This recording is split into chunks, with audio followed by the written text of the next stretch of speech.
Welcome back to Dronacharya IAS YouTube channel. You're watching Daily Current Analysis covering 21st July 2022. इस video lecture में हम आज के important current affairs discuss करेंगे। आज की इस वीडियो में हम कुछ 4 इम्पॉर्टेंट टॉपिक्स कवर करने वाले हैं। The first issue is important from our Indian Constitution point of view. It is about Indian citizenship and यहाँ पे हम renunciation को डिस्कस करेंगे। जब आप पॉलिटी में सिटीजनशिप के बारे में पढ़ते हैं so you read about the different ways of terminating the citizenship and उसमें रिनंसिएशन एक पार्ट है। तो उसे लेकर कुछ डाटा हमारे पास आया है, so will cover this in detail. After this will talk about India innovation index. Recently ये इंडेक्स लॉन्च हुआ है। What are the objective of this index, ये इंडेक्स लॉन्च किसने किया है, इसकी की फाइंडिंग्स क्या हैं, ये सब हम इस वीडियो में डिस्कस करेंगे। Then again a committee was set up with the aim of doubling the farmers income. Well, ये हमारा मोटो था that by 2022 will double the farmers income. तो ये इशू भी काफ़ी इंपॉर्टेंट है, ये मेंस पॉइंट ऑफ व्यू से भी काफ़ी ज़्यादा इशू इंपॉर्टेंट है, तो ये भी हम इस वीडियो में डिस्कस करेंगे। And then there is this term aragalia. This is in newspapers. Very oftenly आप इसे find करेंगे on the page of international relations. International issues में aragalia term आपको मिलेगी। हम इस वीडियो में समझेंगे what is the meaning of aragalia and ये किस context में use हो रहा है। So with this, let's begin with this video. शुरुआत करते हैं हमारे पहले आर्टिकल के साथ, which is about Indian citizenship. And basically here we're going to talk about renunciation. तो रिसेंटली एक गवर्नमेंट डाटा रिलीज हुआ है जिसमें क्लेम किया गया है that over 3.9 lakh Indians they gave up their citizenship. Past 3 years का रिकॉर्ड देखें तो पिछले 3 सालों में 3.9 लाख इंडियंस ने अपनी सिटीजनशिप गिव अप की है and they have settled in abroad. सबसे पहले इस डाटा के जो की फाइंडिंग्स हैं इसे ही देख लेते हैं। अब जिन सिटीजन्स ने इंडियन सिटीजनशिप को गिव अप किया है, majority of them they have settled in America. So America has emerged as the top choice. Overall देखें तो 103 कंट्रीज़ हैं, 103 ऐसे कंट्रीज़ हैं जहाँ पे इंडिया के सिटीजन्स जाके रह रहे हैं और वहाँ पे रहने के लिए, वहाँ पे सेटल होने के लिए इंडिया की सिटीजनशिप उन्होंने गिव अप की है। इन 103 कंट्रीज़ में से टॉप कंट्री आता है अमेरिका। ना डाटास को कंपेयर करते हैं, देखो पिछले 3 साल का डाटा यहाँ पे आया है। 2021 की अगर हम बात करें so there were more than 1.63 lakh Indians who relinquished their citizenship in 2021 alone. सिर्फ और सिर्फ 2021 की बात करें तो 1.63 lakh Indians they relinquished their citizenship and उनमें से जैसे कि हम पहले भी ट्रेंड कह रहे हैं mostly 78,000 they took the citizenship of United States. 2019 and 20 में 1.44 lakh Indians they gave up their citizenship in 2019 and ये नंबर 2020 में डिक्रीज करता है to 85,256 एंड उसके बाद अगेन 2021 में आपको राइज मिल जाता है। तो 2019 में भी नंबर बढ़ा था, 2020 में नंबर थोड़ा डिक्रीज हुआ, बट 2021 में अगेन नंबर इंक्रीज हो गया। जो रीजंस यहाँ पे दिए गए हैं, मोस्ट कॉमन रीजन यहाँ पे है पर्सनल, कि हम हमारे पर्सनल इशू की वजह से इंडिया की सिटीजनशिप गिव अप कर रहे हैं and we are settling in so and so country.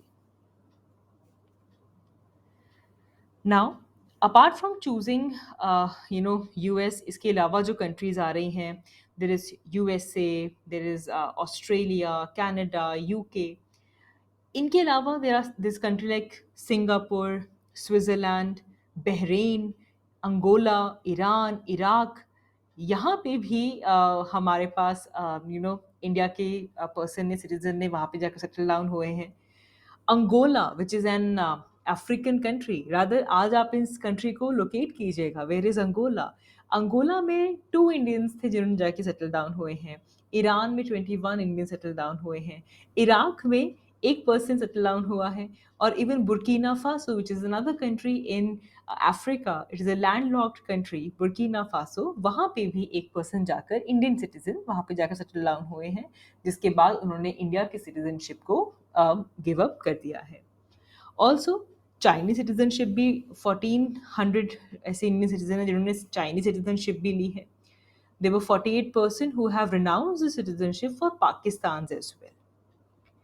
तो इसीलिए there is a wide range of countries, Pakistan भी है, चाइना भी है, बुर्किना फासो भी है, इराक भी है, अंगोला भी है। तो ऑल दीज कंट्रीज आते हैं। लेकिन अगर हम देखें कि मोस्टली टॉप मोस्ट कंट्रीज कौन से हैं जहाँ के लिए इंडिया के लोगों ने अपनी सिटीजनशिप गिव अप की है और वहाँ पे जाकर वो सेटल डाउन हुए हैं, तो सबसे टॉप पे आता है USA, then comes Australia, then we have Canada and United Kingdom. This is according to 2021 data. US, Australia, Canada, UK, major players यही रहते हैं। थोड़ा बहुत आगे पीछे हो जाता है, मतलब किसी एक साल ऑस्ट्रेलिया ज़्यादा है, किसी एक साल कनाडा ज़्यादा है। ऑस्ट्रेलिया और कनाडा के बीच में फ्लक्चुएशन रहती है। बाकी यूएस टॉप पे है अगर हम बाकी ट्रेंड्स भी देखें, और यूके फोर्थ रैंक पे आ रहा है। जो स्विच होता है that is between Australia and Canada. Now यहाँ से हमारा इंडियन कॉन्स्टिट्यूशन इम्पॉर्टेंट हो जाता है, आपकी पॉलिटी की क्लासेस इम्पॉर्टेंट हो जाती हैं। अब देखें, इस वीडियो में हम पॉलिटी की क्लास तो नहीं लगा पाएंगे, हम सिटीजनशिप को पूरी डिटेल में नहीं समझ पाएंगे, that you will do in your classes. But एक ओवरऑल एक हम जस्ट होकर गुजरते हैं। जो बच्चे पढ़ चुके हैं polity, they will get to know कि ओके हमने ऐसा ऐसा कुछ पढ़ा था। जिन्होंने अभी पॉलिटी पढ़नी है उनको एक आइडिया हो जाएगा कि ओके सिटीजनशिप अगर ले भी सकते हैं तो सिटीजनशिप दी भी जा सकती है, we can also terminate it as well. So पहली चीज सिटीजनशिप को लेकर आपने याद रखनी है कि इंडिया में कोई भी डुअल सिटीजनशिप नहीं है। इंडियन ओरिजिन के जो पर्सन है they are not allowed to have citizenship of two countries. आप एक टाइम पे एक कंट्री के ही सिटीजन रह सकते हैं, आप दो कंट्री के सिटीजन नहीं रह सकते। ये इंडिया का क्लॉज है, there is no dual citizenship. Here we have Indian Citizenship Act 1955, जिसमें क्लियरली कहा गया है that persons of Indian origin are not allowed citizenship of two countries. So, if a person has ever held an Indian passport and then they obtain the passport of some other country, so in that case, they will required to return there to surrender their Indian passport immediately. जैसे ही उनको किसी और country की nationality मिल जाती है, जो person of Indian origin है उन्हें अपना इंडियन पासपोर्ट सरेंडर करना होगा। And also after Indian renounce the citizenship, it is necessary for them to surrender और renunciate the certificate as well. उनको अपना सरेंडर करना होता है।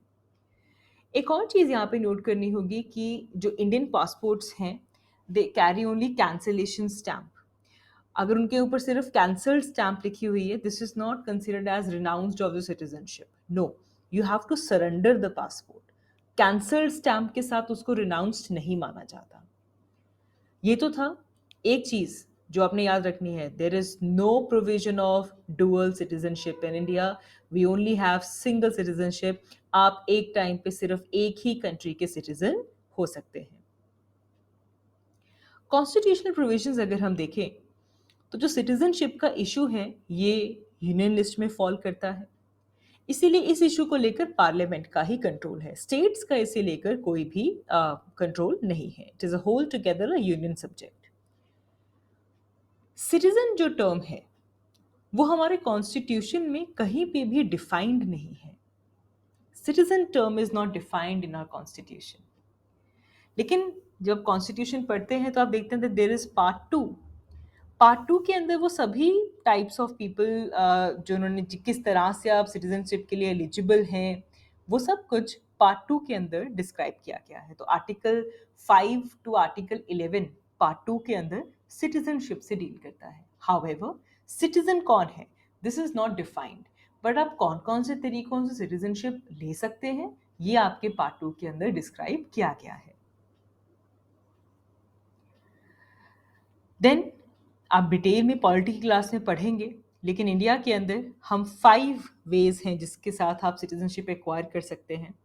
बाय बर्थ आपको सिटीजनशिप मिल सकती है, बाय डिसेंट, थ्रू रजिस्ट्रेशन, और there is also concept of naturalization, and then there is territorial incorporation. Birth, आपका बर्थ यहाँ हुआ है, आपका पूरा डिसेंट है यहाँ का, आपने रजिस्ट्रेशन की है सिटीजनशिप के लिए, बहुत समय हो गया आपको यहाँ पे रहते हुए, तो नेचुरलाइजेशन से भी मिल जाती है।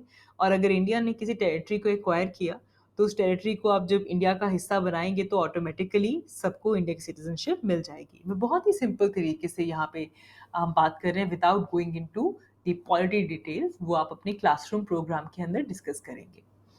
So, by birth, descent, registration, naturalization and territorial incorporation. These are the 5 ways जिससे कि इंडिया की सिटीजनशिप एक्वायर हो सकती है। अब बस सोचिएगा आपको इंडिया की सिटीजनशिप कैसे मिली। Just make a guess and write in the comment box. Do right in the comment box. अभी वीडियो चलते चलते लिखो, आपके सामने ऑप्शंस हैं, देखकर मुझे बताओ आपके हिसाब से आपको इंडिया की सिटीजनशिप इन 5 ऑप्शंस में से किस वजह से मिली है। देन ये तो था सिटीजनशिप एक्वायर कैसे की जाती है। इसके बाद हमारे पास एक और क्लॉज है which is of termination of the citizenship. यहां पे पहली चीज आती है रिनंसिएशन। रिनंसिएशन का मतलब है if there is any Indian citizen who is also a national of another country, then they have to renounce their Indian citizenship in a prescribed manner. उनको declaration देनी होती है that now they cease to be the Indian citizen. तो renunciation का case सिर्फ वहीं पे apply होगा जहां पे कोई ऐसा पर्सन है जो कि इंडिया का सिटीजन है लेकिन अब उनको किसी और कंट्री की सिटीजनशिप मिल चुकी है। तो एक प्रिस्क्राइब्ड मैनर है, उनको डिक्लेरेशन देनी होती है जिसके थ्रू उनकी सिटीजनशिप को सीज किया जाता है। This is called as renunciation. Person ने खुद किया कि अब मैं इस कंट्री का नेशनल बन गया तो मैं इंडिया का सिटीजन नहीं बनना चाहता, बन ही नहीं सकते because there is no clause of dual citizenship, तो आपको एक कंट्री की तो छोड़नी पड़ेगी। तो इंडिया की अगर आप लीव कर रहे हो, this is called as renunciation. Next is termination. Termination तब होता है अगर कोई इंडियन सिटीजन है, उनकी सिटीजनशिप को रिवोक किया गया इफ ही और शी नोइंगली और voluntarily adopt the citizenship of another country. आपको फिर टर्मिनेट करना पड़ता है, सिटीजनशिप को रिवोक किया जाता है। उन्होंने वॉलंटरली किसी दूसरे कंट्री सिटीजनशिप को अडॉप्ट कर लिया है and now you are terminating, this is called as termination. दोनों में डिफरेंस है। रिनंसिएशन में पूरा डिक्लेरेशन दी जाती है, एक पूरा प्रिस्क्राइब्ड मैनर है, उनको किसी और कंट्री की नेशनलिज्म चाहिए, सिटीजनशिप चाहिए, तो उन्होंने एक प्रोसेस के साथ अपनी सिटीजनशिप अपना डिक्लेरेशन दे दिया कि okay now I am no longer Indian citizen, I want to be citizen of the other country, that is renunciation. लेकिन अगर किसी ने वॉलंटरली नोइंगली वो किसी और कंट्री के सिटीजन हैं और उन्होंने प्रिस्क्राइब्ड मैनर में डिक्लेरेशन नहीं दी, तब वहाँ पे टर्मिनेशन लग जाती है। Then comes deprivation. डेप्रीवेशन वो केस है जहाँ पे इंडियन गवर्नमेंट किसी भी पर्सन को सिटीजनशिप से डिप्राइव कर सकती है। This does not allow to all the citizens. ये सिर्फ उन्हीं केसेस पे होगा अगर किसी ने सिटीजनशिप फ्रॉड से ली या फिर किसी ने कॉन्स्टिट्यूशन ऑफ इंडिया के साथ डिसलॉयल्टी की या फिर कोई ऐसा सिटीजन है जो कि अनलॉफुल ट्रेड किया गया है and they are communicated with the enemy country during war time, तो कंट्री से धोखा किया है कंट्री के साथ, तो उनसे सिटीजनशिप वापस ली जा सकती है, दैट इज कॉल्ड डिप्रीवेशन। अगर 5 years ऑफ नेचुरलाइजेशन के दौरान जो सिटीजन है उसे इम्प्रिजन कर दिया गया फॉर 2 years, तो वहाँ से डिप्रीवेशन हो जाती है। And if a citizen is ordinarily resident out of India for the period of 7 years, 7 साल हो गए और बाहर ही रह रहे हैं, वापस मुड़ के इंडिया में आए ही नहीं, तो ऐसे केस में भी उनसे जो सिटीजनशिप है वो डिप्राइव कर दी जाती है। सो यहाँ पे हमने देखा 3 तरीके हो गए, renunciation, termination and deprivation. Now अब जो रिनाउंसमेंट हुई है, रिनंसिएशन की गई है, इनकी वजहें क्या हैं? सी अब कंट्री टू कंट्री जो रीज़न है वो वेरी करता है, बहुत सारे फैक्टर्स हैं। अलग अलग कंट्रीज़ में अलग अलग फैक्टर्स हैं, सोशियो इकोनॉमिक एथनिक ग्रुप्स में अलग अलग चीज़ें आएंगी। जनरली अगर हम देखें तो आप आपके मेन्स पॉइंट ऑफ व्यू से ना आप एक टॉपिक पढ़ते हो माइग्रेशन। माइग्रेशन में आप पढ़ते हो push and pull factor for migration. तो मोस्टली देखा जाता है that people leave their country for the hope of better job and good living conditions, and some are pushed out by the climate change. अब pull factor वो होता है जब आपके पास भी जहाँ पे आप रह रहे हो वहाँ पे भी जॉब्स हैं, वहाँ पे भी आपकी अच्छी लिविंग कंडीशन है, but you are aspiring for something more, है ना। आपको लगता है कि आपके लेवल की जो जॉब है वो यहाँ पे है नहीं, आपको दूसरी कंट्री में शायद मिल रही है। जैसे लिविंग कंडीशंस आपको यहाँ पे चाहिए वो यहाँ पे नहीं मिल पा रही बट कहीं और मिल रही है। तो जिस जगह पे आप हैं, आप अपनी मर्जी से, अपनी इच्छा से कि yes you are aspiring for something else, when you are leaving it, that is called as pull, कि आप खींचे चले जा रहे हो किसी बेटर जॉब के लिए, आप खींचे चले जा रहे हो, तो मतलब आपको किसी ने पुल किया, किसने पुल किया, बेटर जॉब ने पुल किया, लिविंग कंडीशंस ने पुल किया, that is called as pull factor. लेकिन पुश फैक्टर्स भी होते हैं। कुछ ऐसे कंट्रीज हैं जहाँ पे क्लाइमेट चेंज ही बहुत हो गया, क्लाइमेट चेंज की वजह से लेट्स से वहाँ पे ड्रॉट ही ड्रॉट है, सूखा है, एग्रीकल्चर नहीं हो रहा, फूड सिक्योरिटी नहीं है, तो उनको मजबूरन वहाँ के हालातों की वजह से अपनी जगह को छोड़कर माइग्रेट करना पड़ रहा है। अच्छा, कहीं पे अनफेवरेबल पॉलिटिकल सिचुएशन है, कहीं पे सिविल वॉर चल रही है, they don't want to live, वो चाहना वहाँ पे रहना तो चाहते हैं बट हालात ऐसे नहीं हैं कि वो वहाँ पे रह पाए, इसीलिए वो अपनी जगह को अगर छोड़कर जा रहे हैं, इसे कहते हैं पुश, धक्का मार रहे हैं। वहाँ के हालात उनको धक्का मार रहे हैं कि okay you have to leave this place, are you getting it. So they are pull factors and push factors. तो अब जो ओवरऑल माइग्रेशन होती है when people leave their country, तो कहीं पे पुल फैक्टर लग रहा होता है, कहीं पे पुश फैक्टर लग रहा होता है। अब इंडियन डायस्पोरा अगर हम देखें, so all over the world the number is increasing. जो न्यू जनरेशन है they are holding passport of other countries, and even some older Indians they are choosing to leave to be with their family. Mostly तो यही है कि जो young है, जो youth है, वो better job, better living conditions के लिए दूसरे कंट्रीज में जा रहा है, or family want to live with their children, they want to live with their family, so that's why they're leaving the country। तो young youth के पास भी दूसरे countries के passport है, और older people are also going to be with their family। some people who leave India may be fleeing the law। कुछ ऐसे भी होते हैं, कुछ क्राइम की वजह से वो by the fear of legal action वो कंट्री छोड़कर भाग गए, फ्लीइंग की वजह से भी लोग बाहर जाते हैं। यहाँ पे एक रिपोर्ट भी आती है हमारे पास, there is a 2020 report by global wealth migration review. It showed that high net worth individuals around the world who renounce citizenship acquired at birth may do so for the rising crime rate or the lack of business opportunities at home। तो इसमें दो वजहें दिखाएंगे कि जो renunciation हो रही है citizenship की, उसमें एक वजह है कि जहाँ पे वो थे वहाँ पे क्राइम रेट बढ़ गया है, या फिर उनके होम में उस जगह पे there is lack of business opportunity, so for better business opportunity they have move to another place. It can also be a sign of bad things to come, as they are often the first people to leave। This means like to leave the unlike middle class citizens। So ऐसा भी एक sign हो सकता है, this is a sign of bad things are going to come over there, इसीलिए लोग यहाँ से बाहर जा रहे हैं। Apart from this, there are many social reasons like safety of women, children, lifestyle factors, climate, pollution, financial concern, कुछ taxes की बात हो गई, हेल्थ केयर की बात हो गई, एजुकेशन की बात हो गई। तो there could be many reason, social reason, इनकी वजह से लोग अपना कंट्री छोड़कर दूसरी जगह पे जा रहे हैं। Job is also one of the factor. अब जो पोस्ट इंडिपेंडेंस डायस्पोरिक कम्युनिटी है, they are mostly going out of India for jobs in higher education.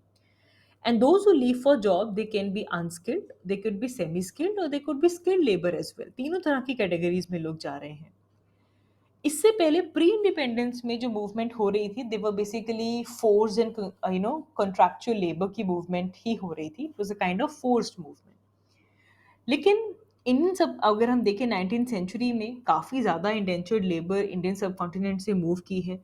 उनको वहाँ पे फोर्स किया जाता था to to be in that bonded labour slavery, they were shipped by the colonial government as well। So there are some cases in 19th century। लेकिन post independence अपनी मर्जी से जॉब्स के लिए, हायर एजुकेशन के लिए mostly people are leaving the country. So they used to be shipped to the places like Mauritius, Reunion Island, Strait Settlements, Fiji. There were so many ऐसे islands जहाँ पे इंडियंस को 19th century में bonded labour के तौर पे ले जाया गया था. Then privileges, majority of Indians do it because of the privilege they get using the passport of other country. आप पढ़ोगे वर्ल्ड पासपोर्ट इंडेक्स आता है जिसमें पासपोर्ट पावर आती है, तो इंडिया की पासपोर्ट पावर 69th है ना. दूसरे कंट्री से कंपेयर करें तो ऑस्ट्रेलिया की पासपोर्ट पावर 3rd है. मतलब ये पासपोर्ट पावर इस हिसाब से आती है कि एक कंट्री का अगर आपके पास पासपोर्ट है तो आप विदाउट वीजा कितने कंट्रीज में जा सकते हैं. जितने मैक्सिमम कंट्रीज में आप विदाउट वीजा जा सकते हैं उतनी आपकी जो पासपोर्ट पावर है वो ज़्यादा होती है. ऑस्ट्रेलिया की 3rd है, यूएसए की 5th है, सिंगापुर की 6th है, कनाडा की 7th है. टॉप पे आता है यूएई, न्यूजीलैंड 2nd नंबर पे है. या तो इन सब कंट्रीज की पासपोर्ट पावर भी बहुत ज़्यादा है. आप किसी भी कंट्रीज में, मोस्ट ऑफ द कंट्रीज में विदाउट वीज़ा कभी भी जा सकते हैं. वीज़ा ऑन अराइवल जिसे कहा जाता है. इंडिया की जो पासपोर्ट पावर है वो 69th रैंक पे आकर स्टैंड करती है. इन कंट्री से कंपैरिजन में कम है. जितना आपका पासपोर्ट इंडेक्स की रैंकिंग ज़्यादा होगी उतना आप वीज़ा फ्री कंट्रीज में ट्रैवल कर पाते हैं.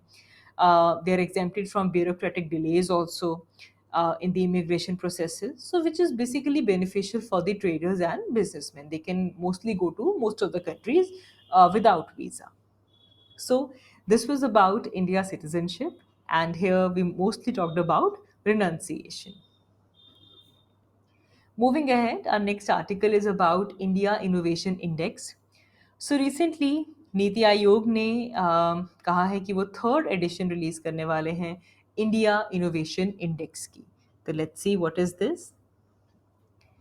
देखो, इंडिया इनोवेशन इंडेक्स जो है, याद रखना इसे रिलीज किया जाता है by NITI Aayog, and it is the institute for competitiveness. Every year, हर साल ये इंडेक्स आता है. नीति आयोग आपने यहाँ पे याद रखना है. फर्स्ट एडिशन 2019 में आया था, सेकेंड 2021 में आया, 2020 में नहीं आया बिकॉज ऑफ कोविड. नाउ 2022 में ये 3rd एडिशन होगा. इस इंडेक्स में क्या किया जाता है जी, इसमें जो स्टेट्स हैं, जो यूटीज़ हैं, उनको रैंक किया जाता है, उनको स्कोर दिया जाता है to basically they recognize opportunities, challenges, जो भी गवर्नमेंट पॉलिसीज़ वहाँ पे हैं वो किस तरीके से इम्प्लीमेंट हो रही हैं, ताकि ओवरऑल उस स्टेट के अंदर जो इनोवेशन है वो फॉस्टर हो सके. They basically examine the states innovation capacities and ecosystem at the subnational level. It highlights the recent factor. वो कौन सी चीज़ें हैं which are acting like a catalyst for promoting such crisis-driven innovation. There is this new framework which presents a more nuanced and comprehensive outlook to the innovation performance in India. इसमें 66 unique factors को introduce किया गया है. इससे पहले जो editions थे उसमें 36 इंडिकेटर्स को यूज़ किया जाता था, लेकिन इस बार 66 इंडिकेटर्स को यूज़ किया जाएगा. हर एक स्टेट की इनोवेशन परफॉर्मेंस को इवैल्यूएट किया जाएगा. स्टेट्स और यूटीज़ को 17 मेजर स्टेट्स में डिवाइड किया जाता है. They are 10 north east and hill states and 9 UTs. ये मोस्टली जो नीति आयोग की रिपोर्ट्स होती हैं ऐसी ही डिवीजन होती है. 17 major state, 10 north eastern hills, 9 UTs and city states. इससे इफेक्टिवली आपस में कंपैरिजन की जाती है. बड़ी स्टेट की बड़ी स्टेट के साथ, हिली स्टेट की हिली स्टेट के साथ, यूटी की यूटी के साथ. तो इस तरीके से एक अच्छी कंपैरिजन हो जाती है. नाउ यहाँ पे हमें एक चीज़ और देखनी होगी कि innovation is very important. Because when it comes, when we talk about resilience, when we talk about crisis, so at that point of time, it is only the innovation that help a country to bounce back. यहाँ पे even global innovation index भी आता है. इसमें भी जो countries हैं उनको रैंक किया जाता है कि वो अपने कंट्री के अंदर इनोवेशन को का स्कोप बढ़ाने के लिए क्या कर रहे हैं. इसका एम भी है कि इनोवेशन को स्ट्रेंथन अप किया जाए. जब हम मेक इन इंडिया की बात करते हैं, आत्मनिर्भर भारत की बात करते हैं, ऐसे इनिशिएटिव्स में innovation is the at the forefront. Innovation is the most important thing there. If you want to scale up manufacturing, तो जो थ्रस्ट है वो इनोवेशन से ही आएगा। इससे हमारी जो एक्सपोर्ट कॉम्पिटिटिवनेस है वो बढ़ेगी। It will also help us to identify our strength and weaknesses. हमारी इनोवेटिव कैपेबिलिटीज़ की क्या स्ट्रेंथ्स हैं एंड उनको हम रेप्लिकेट करें, जो वीकनेसेस हैं उनको हम रेक्टिफाई करें, तो हमें आइडेंटिफिकेशन होती है। प्लस इससे स्टेट्स को हेल्प मिलती है कि वो अपनी कैपेसिटी आइडेंटिफाई करें कि वो किस तरीके से स्टेट के अंदर इनोवेशन से एंटरप्रेन्योरशिप बढ़ा सकते हैं, how can they attract startups in this state, high tech company state में कैसे आ सकती हैं। तो स्टेट्स को भी यहाँ से एक अच्छी असेसमेंट मिल जाती है। And lastly, the motto of Niti Aayog when it comes to cooperative and competitive federalism. ये जो इंडेक्स है ये कोऑपरेटिव, क्योंकि अ, आपस में सीखकर एक दूसरे से कमियां देखकर वो कोऑपरेटिव फेडरलिज्म का पार्ट बन जाता है। और जब स्टेट्स एक दूसरे से बेहतर परफॉर्म करना चाहती हैं, क्योंकि यहाँ पे स्टेट्स को रैंक मिल रहा है, तो ये कॉम्पिटिटिव फेडरलिज्म भी बढ़ाता है। So you can share good practices between states and UTs, and you can replicate the innovation landscape. It is very important. आपसे कभी भी you should remember, you should think about it, the role of innovation for a country, right? Moving ahead, हमारा next article again Indian economy point of view से important है. It is about doubling of the farmers' income. तो अब recently ministry of statistics and programme implementation के under NSO, national statistical office ने एक SAS conduct किया है, which is situation assessment survey. ठीक है जी, ये सर्वे किस चीज़ का है? Of the agricultural households. Basically it's an agricultural household survey, जिसके अंदर ये देखा गया है कि एग्रीकल्चरल हाउस होल्ड की अगर हम मंथली इनकम देखें, सो ऑन एन एवरेज वो इनकम इंक्रीज हुई है, right? So this relates to doubling of farmers income. अब जो सिचुएशन असेसमेंट सर्वे आया एग्रीकल्चरल हाउस होल्ड सर्वे के अंदर, मंथली इनकम जो एग्रीकल्चरल हाउस होल्ड की है ऑन एन एवरेज वो इंक्रीज हुई है। ये बात याद रखेंगे। अब इसका बैकग्राउंड अगर हम देखें, तो इससे पहले एक inter ministerial committee government setup की थी इन 2016 कि उन सभी इश्यूज़ को देखा जाए, जिससे कि हम फार्मर्स की इनकम को डबल कर पाएँ और कुछ स्ट्रैटेजी रिकमेंड की जाए। तो ये doubling of farmers income strategy के अंदर एग्रीकल्चर में कहा गया कि इसे हमें रिकॉग्नाइज करना होगा as a value led enterprise. और यहाँ पे 7 सोर्सेज ऑफ इनकम ग्रोथ है। देखो ये आपके आंसर राइटिंग के लिए बहुत इंपॉर्टेंट हो गया। सपोज आप आंसर लिख रहे हैं अबाउट कि हम किस तरह फार्मर्स की इनकम डबल कर सकते हैं, वो कौन कौन से एरियाज हैं जिनके ऊपर हम फोकस कर सकते हैं। So what's better than understanding those area जो कि डबलिंग फार्मर्स इनकम स्ट्रैटेजी के सामने आए हैं। सो देर आर 7 सच सोर्सेज जिससे कि हम इनकम ग्रोथ बढ़ा सकते हैं। First is we can improve the crop productivity. We can also improve livestock productivity. तो क्रॉप प्रोडक्टिविटी बढ़ जाए तो इनकम अच्छी हो जाएगी, लाइफ स्टॉक प्रोडक्टिविटी बढ़ जाए। Then we need to focus on resource use efficiency. इससे जो कॉस्ट ऑफ प्रोडक्शन है उसमें सेविंग होनी शुरू हो जाएगी, यहाँ पे ध्यान दिया जाए। We need to increase the cropping intensity. Then diversification towards high value crops. Cropping intensity बढ़ा दी जाए और हाई वैल्यू क्रॉप्स की तरफ हम डाइवर्सिफाई करें। Then also, there should be the improvement in the real prices that are received by the farmer. तो price perspective भी यहाँ पे आ गया। And then there should be the shift of surplus manpower from farm to non-farm occupation. तो जो हमारे पास हम पढ़ते हैं, आप इकोनॉमी में पढ़ते हो disguise unemployment, right? Disguise unemployment, seasonal unemployment, तो ये फार्म सेक्टर में बहुत ज़्यादा होती है। तो ऐसा हो कि जो हमारे पास लेबर है, जो फार्मर्स हैं, वो थोड़ा शिफ्ट करें from farm to non farm occupation. So these are दो 7 मेजर सोर्सेज जिससे कि फार्मर्स की इनकम डबल हो सकती है। What is the need to do so? देखें, हम अगर पास्ट ट्रेंड देखें तो एग्रीकल्चर सेक्टर की जो डेवलपमेंट है उसमें मेनली एग्रीकल्चरल आउटपुट के ऊपर फोकस किया गया ताकि हमारी जो फूड सिक्योरिटी है वो इम्प्रूव हो सके। नेट रिजल्ट इसका ये निकला इस स्ट्रैटेजी का कि जो फार्मर्स की इनकम थी वो लो रही, एंड जिसकी वजह से इसको हम देख भी सकते हैं कि जो फार्मिंग हाउस होल्ड्स हैं वहाँ पे काफ़ी ज़्यादा पॉवर्टी के इंसिडेंसेस हैं। तो फूड सिक्योरिटी मिल गई, प्रोडक्शन बढ़ गई, आउटपुट बढ़ गया, लेकिन फार्मर की जो इनकम थी वो कम रही। अब because of this low level of absolute income, there is also large disparity between the income of the farmer and the non-agricultural worker. तो यहाँ से एक पूरा का पूरा 1990s के दौरान एक एग्रेरियन डिस्ट्रेस आया, जहाँ पे एक फार्मर की इनकम और एक नॉन एग्रीकल्चरल वर्कर की इनकम में बहुत बड़ा गैप था। This is huge disparity.